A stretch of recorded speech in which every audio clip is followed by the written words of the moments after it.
The ultimatum. Captain Maya Chen stood perfectly still as the voting results appeared on the massive display. Her face remained impassive, a skill honed through 5 years as Earth's senior diplomat to the Galactic Concordat. Inside, however, rage burned white-hot. "The motion carries," announced High Arbiter Nexval, his 4 eyes blinking in sequence.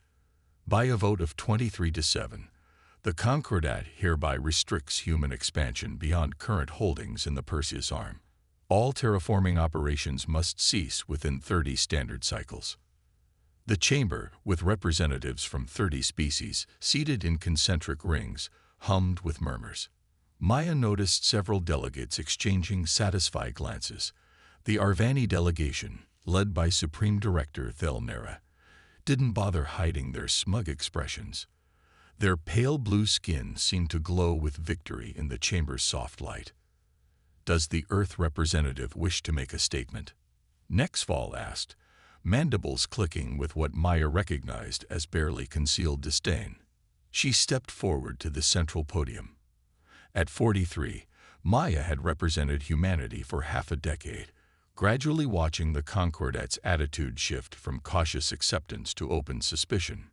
Humanity, it seemed, was expanding too quickly, developing too rapidly, and disrupting the careful balance of power maintained for millennia.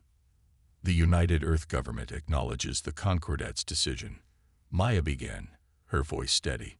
"We note, however, that this ruling directly contradicts the Settlement Rights Accord of 2189, which Earth signed in good faith. The 17 worlds in question have been developed with human resources, human innovation, and human lives." Supreme Director Thelnera of the Arvani rose, his slender form towering nearly 3 meters tall.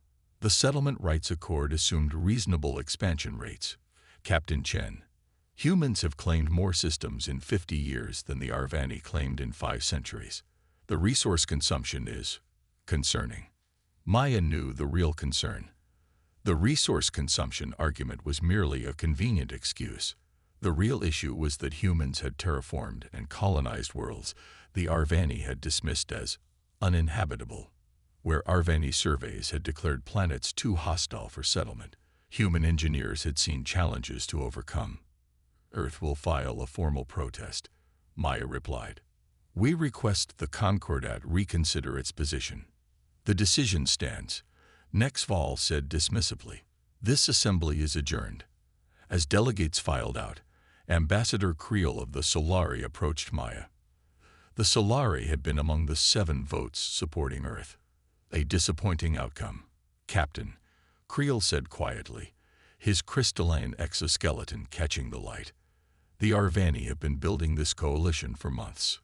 "Thank you for your support, Ambassador," Maya replied. "This isn't over."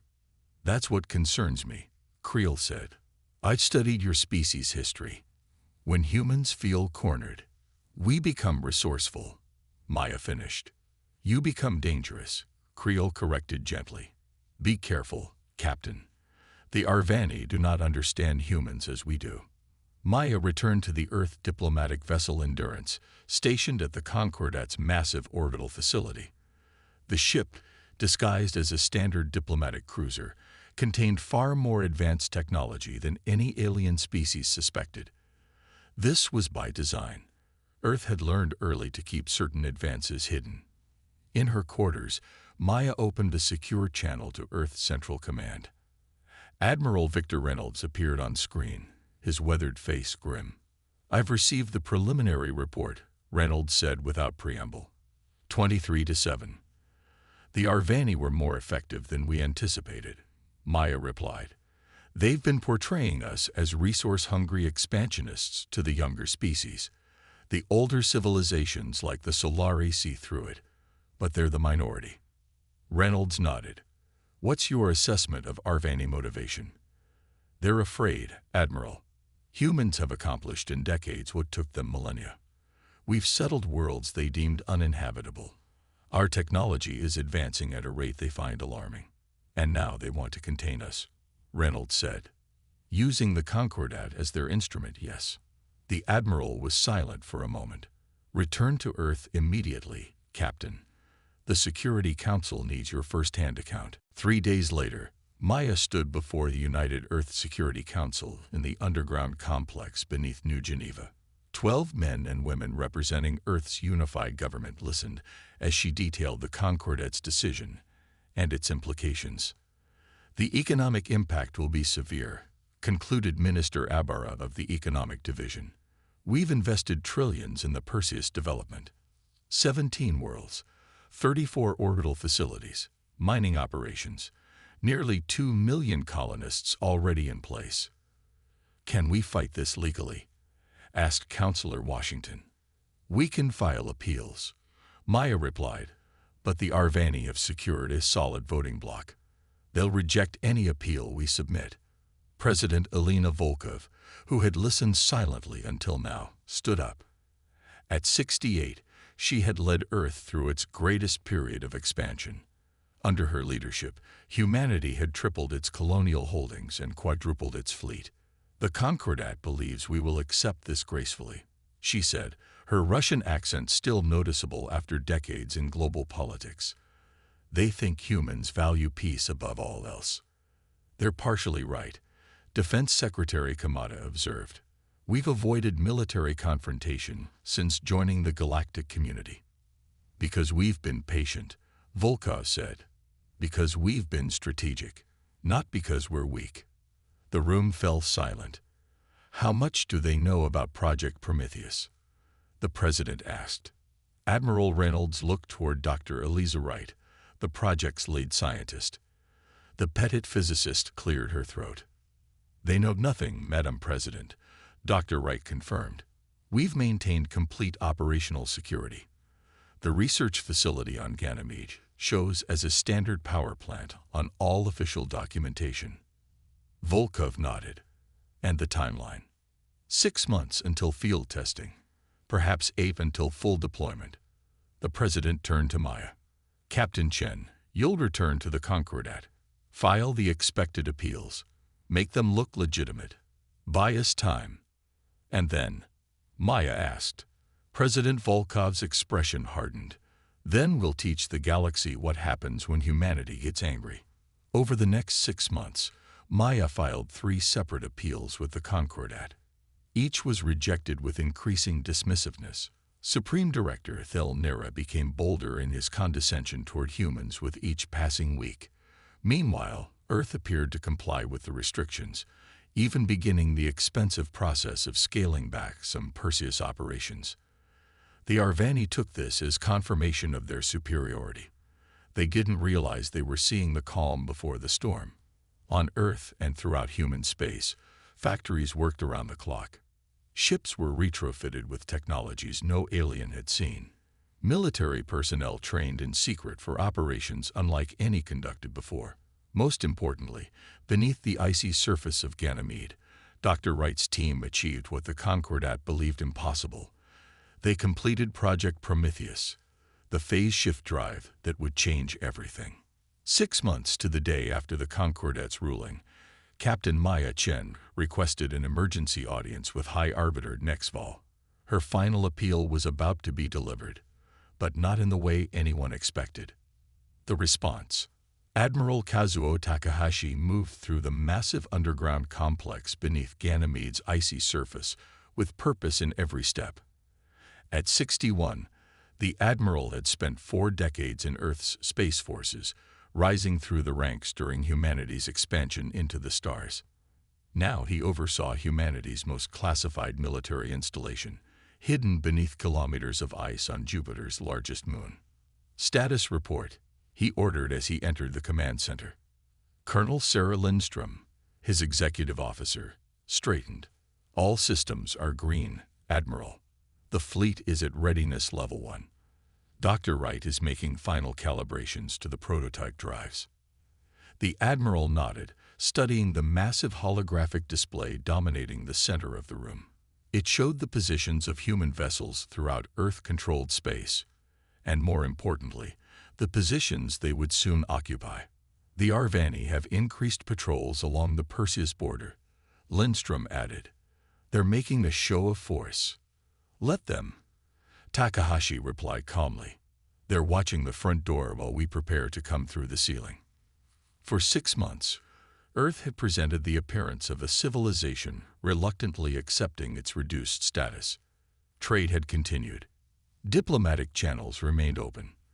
The 17 disputed worlds in the Perseus arm had begun the process of scaling back operations, visibly, at least. What the Concordat didn't know was that beneath this veneer of compliance, Earth had been preparing Operation Checkmate, the most ambitious coordinated military action in human history. "Admiral," called a communications officer, "we have a transmission from Dr. Wright." The main screen switched to show a small, intense woman with close-cropped gray hair, her eyes bright with excitement behind smart glasses that displayed data only she could see. "Admiral Takahashi," she greeted, "we've successfully installed phase shift drives on all designated vessels. Final tests show 100% operational capacity." The Admiral allowed himself a small smile. "Excellent work, Doctor. Timeline. We're ready when you are," she replied. "The math is solid. The engineering is sound. We can execute on your command." Phase shift technology represented the greatest technological leap since faster-than-light travel. Unlike conventional FTL drives that required massive energy expenditures and left distinctive signatures, phase shift drives temporarily shifted vessels into an adjacent dimension, allowing them to reappear anywhere in normal space without traversing the distance between. The Concordat's scientific authorities had declared such technology theoretically possible, but practically unachievable for at least a millennium. They were wrong. "What about the secondary systems?" Takahashi asked. "The stealth systems are fully integrated," Dr. Wright confirmed. "Once deployed, our ships will be virtually undetectable to Concordat sensors unless we choose otherwise." The Admiral nodded. "Maintain readiness. We execute in 18 hours when Captain Chen delivers our response." After the briefing, Takahashi retreated to his private office. On his desk sat a small stone, worn smooth by time, a piece of Mount Fuji he'd carried throughout his career. He picked it up, feeling its weight in his palm as he considered the gravity of what humanity was about to do. His communication panel chimed. "Admiral, President Volkov is requesting a secure connection." Moments later, the president's face appeared on his screen. "Admiral Takahashi, is everything in place?" "Yes, Madam President. The fleet is ready. Dr. Wright has confirmed all systems are operational." President Volkov nodded. "The Security Council has given final approval. We proceed as planned." "And if the Concordat responds with force?" The president's eyes hardened. "We're not seeking conflict, Admiral. We're seeking respect. But if forced to defend ourselves, you have authorization to use all necessary means to protect our personnel and interests." "Understood, Madam President." After the call ended, Takahashi sent orders to the commanders of each vessel participating in Operation Checkmate. Across human space, 47 ships of various classes received their final instructions. Most were military vessels disguised as civilian craft, freighters, research vessels, and passenger liners that had been systematically upgraded with Earth's most advanced technology. Meanwhile, on the Arvani homeworld of Arvan Prime, Supreme Director Thelnera was addressing the Planetary Directorate. "The humans continue to file pointless appeals," he said, mandibles clicking in amusement. "Their third was rejected yesterday. They'll soon learn to accept their place in the proper order of things." An advisor approached, whispering something in the Supreme Director's ear. Thelnera's expression changed. "The human diplomatic vessel Endurance has requested an emergency audience with the High Arbiter." "For what purpose?" "Captain Chen claims to have an important announcement regarding Earth's response to the Perseus restrictions," the advisor replied. Thelnera made a dismissive gesture. "Let them make their pronouncements. It changes nothing." 12 hours later, in the vast chamber of the Concordat Assembly, Captain Maya Chen stood before representatives of 30 advanced civilizations. Her expression revealed nothing of the momentous events about to unfold. "High Arbiter Nexfile, honored representatives," she began, I come before you today with Earth's final response to the Perseus arm restrictions. Supreme Director Nera leaned forward, his four eyes narrowing. Something in the human's tone had changed. The usual deference was gone. For too long, humanity has attempted to work within a system that fundamentally undervalues our contributions and potential. Maya continued. We have followed your regulations, respected your boundaries, and sought peaceful cooperation at every turn. Murmurs spread through the chamber. This was not the contrite acceptance they had expected. Yet in return, we have faced increasing restrictions, thinly veiled discrimination, and attempts to contain our growth, not because we have violated any principle of galactic law, but because our success threatens the established order. High Arbiter Nexval raised a clawed hand. Captain Chen, if this is simply another appeal. This is not an appeal, High Arbiter, Maya interrupted, causing gasps from several delegates. Interrupting the High Arbiter was unprecedented. This is a declaration. As of this moment, Earth is demonstrating its technological capabilities and its resolve. She activated a small device on her wrist. The massive display behind her changed to show a tactical map of Concordat space. Red dots began appearing throughout the map, dozens of them, in positions that should have been impossible. What is the meaning of this? Demanded Nera, rising from his seat. Those red markers represent human vessels, Maya explained calmly. They have just arrived at their designated positions using phase shift technology. Technology your scientists declared impossible for another 1,000 years. The chamber erupted in chaos as confirmation reports flooded in from across Concordat space. Human ships had appeared without warning near critical installations, major worlds, and strategic points throughout the galaxy. 7 human vessels had materialized in orbit around Arvin Prime itself, bypassing the planet's vaunted defense grid as if it didn't exist. This is an act of war. Nera shouted. Maya's voice cut through the noise.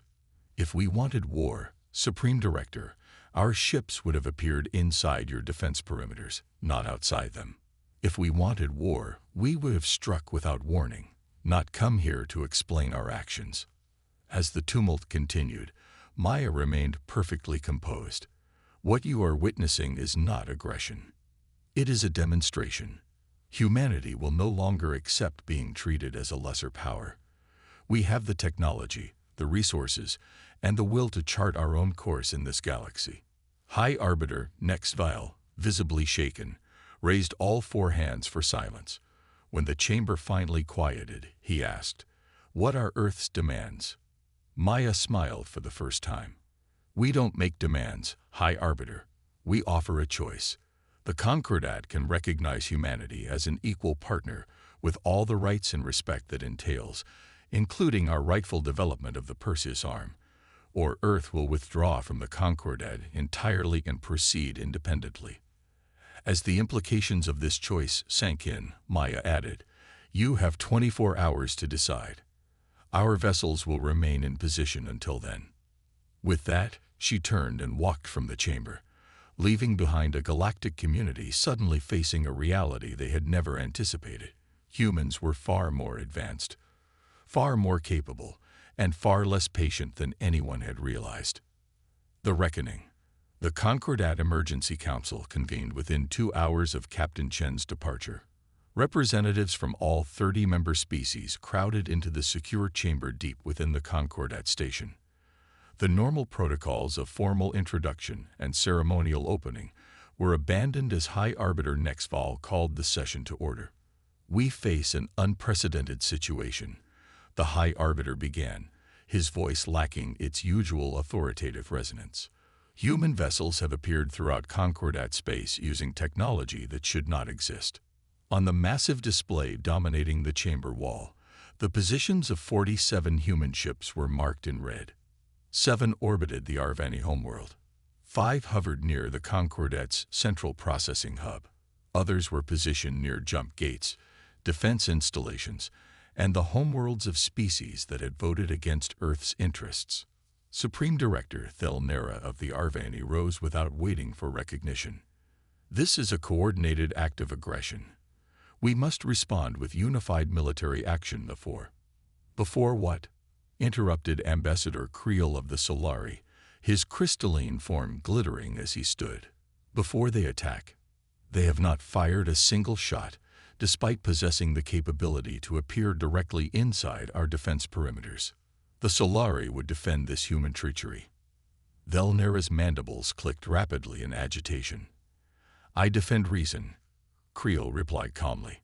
Had the humans wished to attack, this would not be a discussion but a memorial service.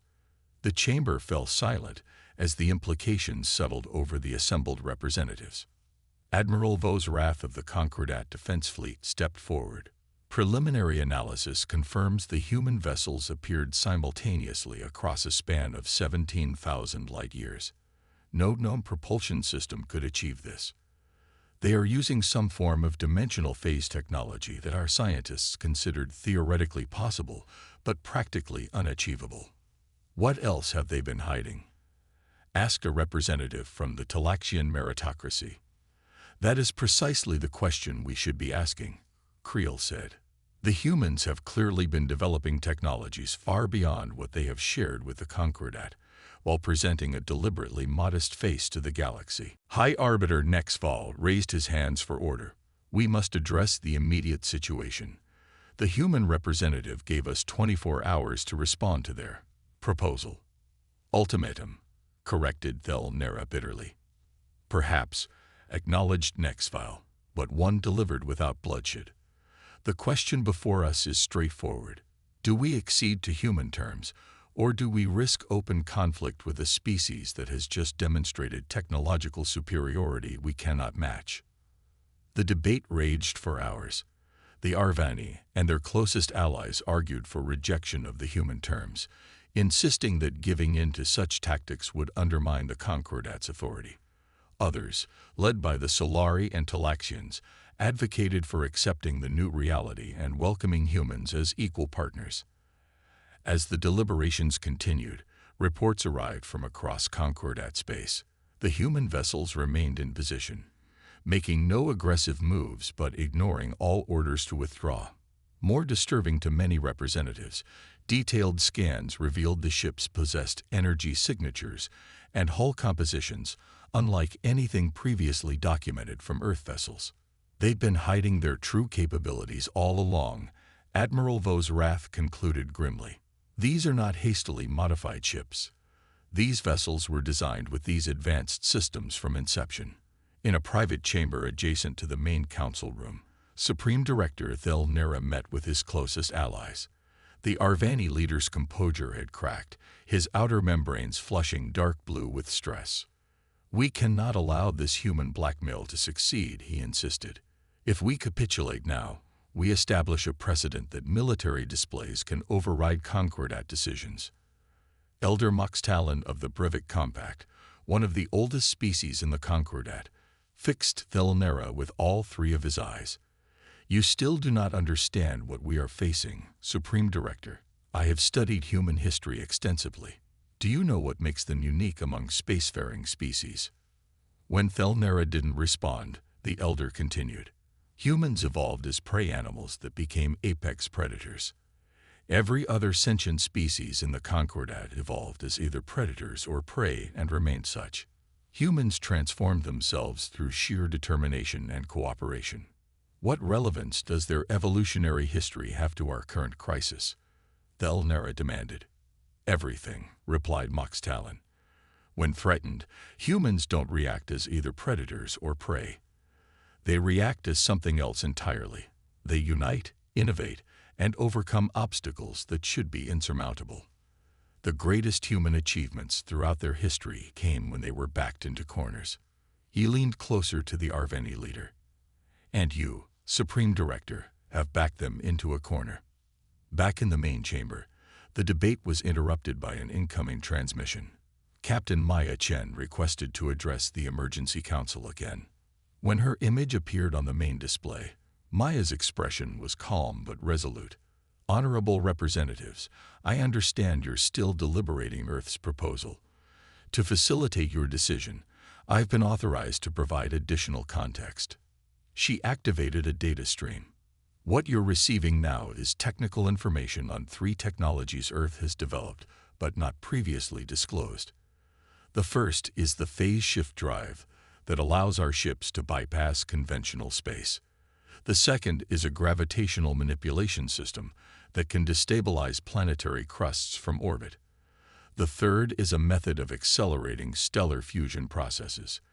The implications were unmistakable. Earth possessed not just advanced transportation technology, but planet-killing weapons. This information is shared not as a threat, Maya continued, but as a demonstration of trust and good faith.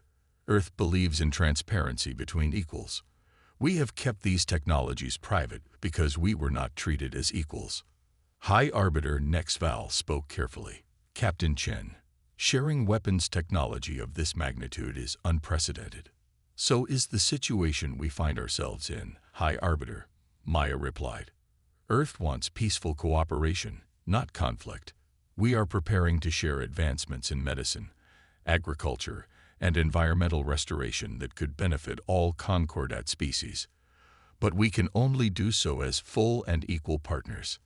After Captain Chen's transmission ended, the council chamber was eerily quiet. The data stream had been verified as authentic. Earth truly possessed technologies that could reshape the galactic balance of power, or end it entirely. We require a decision, High Arbiter Nexval said finally. The human deadline approaches. The vote was taken without further debate. 25 species voted to accept Earth's terms, including the immediate rescinding of the Perseus arm restrictions.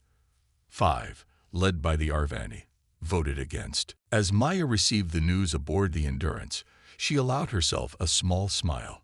She opened a secure channel to Earth. They've accepted, Madam President, she reported. The restrictions are lifted. The Concordat has agreed to reform its voting procedures and establish a new framework for interspecies cooperation. President Volkov nodded, satisfaction evident in her expression. And the Arvani? They voted against, as expected, but they're isolated now. The Supreme Director has requested a private audience tomorrow. Good, the President replied. Remind him that Earth harbors no grudges. We seek cooperation, not domination. After ending the transmission, Maya looked out the viewport at the massive Concordat station. Humans had never wanted conflict. They had simply wanted respect. The acknowledgement that humanity was neither better nor worse than other species, just different. Sometimes, however, respect had to be earned through demonstration of strength. The human fleet remained in position for another 24 hours before phase shifting back to Earth space simultaneously. This final display was both a reminder of capability and a gesture of good faith. They had proven their point without firing a single shot. In the months that followed, a new galactic order began to take shape. Earth shared selected technologies with trusted Concordat members, beginning with medical advances that saved millions of lives across multiple species. The Arvani, recognizing their diminished position, gradually shifted toward cooperation rather than competition. Ambassador Creel met with Maya during the transition. You've changed the galaxy, Captain, the Solari observed. Not everyone is pleased about it. Change is rarely comfortable, Maya replied, but it was necessary.